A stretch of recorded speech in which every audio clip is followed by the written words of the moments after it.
Bonjour et bienvenue à cette vidéo présentant la réinscription en ligne pour le préscolaire et le primaire. La réinscription se fait en 2 étapes et prendra environ une dizaine de minutes pour chaque enfant. Tout d'abord, vous devez réinscrire votre enfant à l'école ou à tout le moins au centre de service scolaire des Trois-Lacs s'il y a une possibilité que vous déménagiez d'ici l'été. Ensuite, il vous sera possible de réinscrire votre enfant au service de garde ou à la surveillance du dîner. Après vous être connecté à Mosaïque Portail Parents, sélectionnez votre enfant et appuyez ensuite sur la tuile Inscription pour pouvoir procéder à la réinscription à l'école.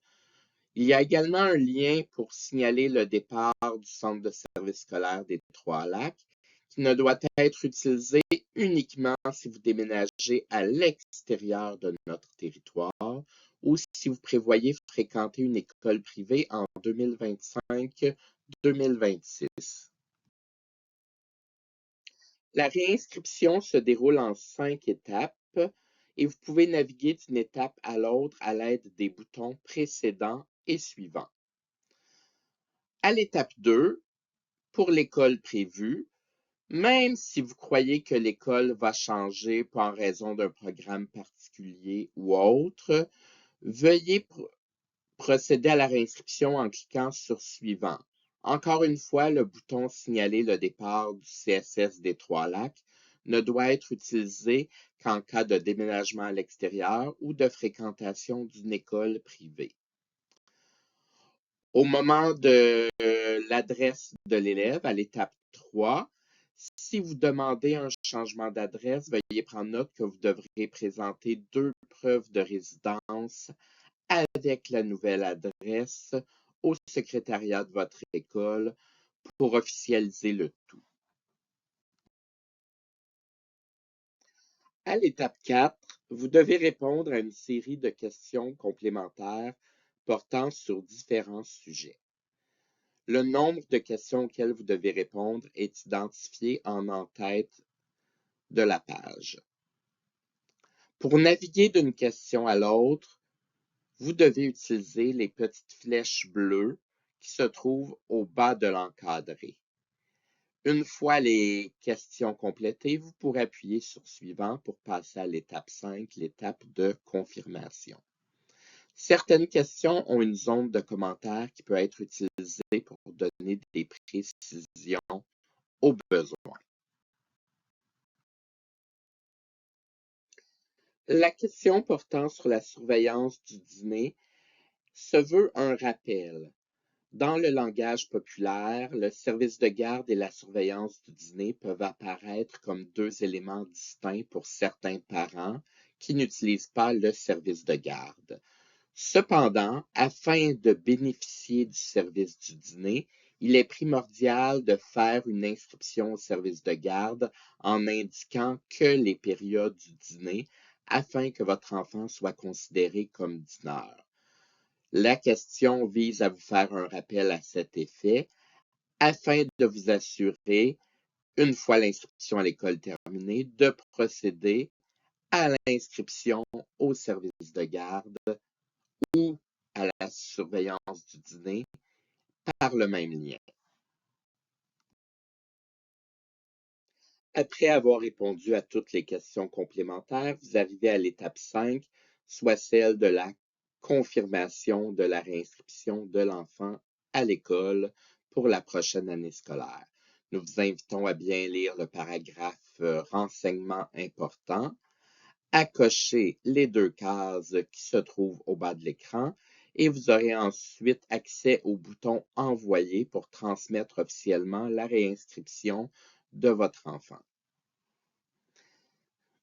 Une fois la réinscription envoyée, si vous désirez apporter des modifications, vous serez invité à communiquer avec le secrétariat de votre école.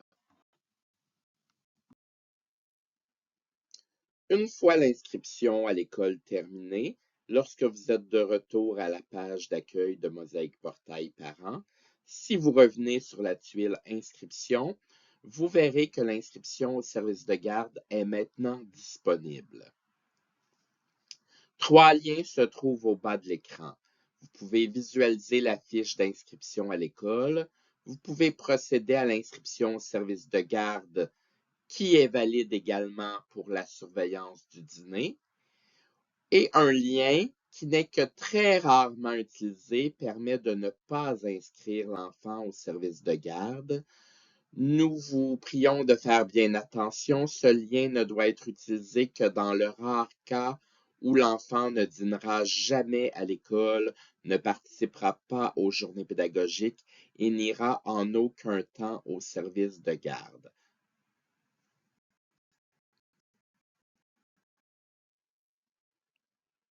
La réinscription au service de garde est en 5 étapes également. Encore une fois, vous pourrez naviguer d'une étape à l'autre à l'aide du bouton suivant.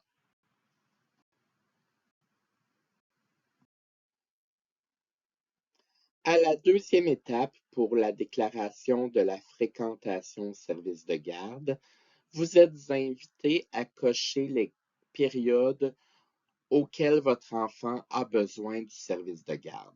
Si votre enfant n'est que dîneur, nous vous invitons à cocher les périodes dîner uniquement.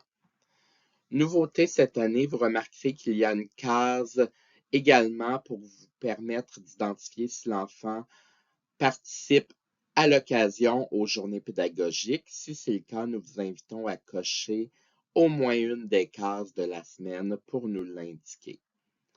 Si vous n'êtes pas certain à ce moment-ci des moments où votre enfant fréquentera le service de garde, il est possible de cocher la case fréquentation inconnue à ce jour.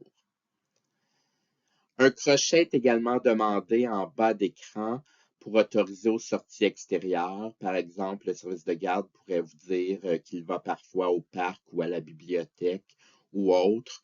Donc, cette autorisation-là est générale. Et pour certaines sorties plus éloignées de l'école à l'extérieur, un consentement vous sera demandé en cours d'année scolaire. Vous voyez également à l'écran l'affichage sur téléphone cellulaire.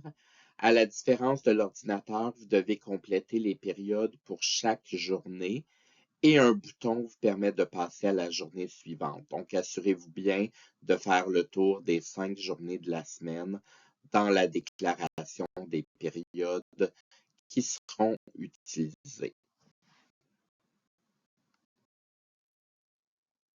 À l'étape 3 de la réinscription au service de garde, certaines informations sont demandées quant à la santé de l'enfant. Malheureusement, le formulaire de réinscription à l'école et de réinscription au service de garde ne communiquent pas ensemble. Lorsque c'est indiqué facultatif, vous n'avez aucune obligation de fournir l'indication demandée. À l'étape 4, vous devez définir les contacts qui sont autorisés à venir chercher l'enfant au service de garde. Qu'il s'agisse des parents ou des autres contacts, l'adresse civique doit maintenant apparaître pour chacun de ceux-ci. Il est donc possible qu'un message d'erreur apparaisse pour certains de vos contacts. Il est à noter également qu'à l'intérieur des contacts, vous avez la possibilité de modifier le champ priorité d'appel afin de nous indiquer dans quel ordre vous souhaitez que les gens soient contactés au besoin. Une dernière étape vise à confirmer officiellement la réinscription au service de garde. Vous êtes invité à lire les renseignements importants, à cocher la case de confirmation et appuyer sur le bouton pour soumettre votre formulaire. Le processus devra être fait pour chacun des autres enfants de la famille. Merci pour votre écoute.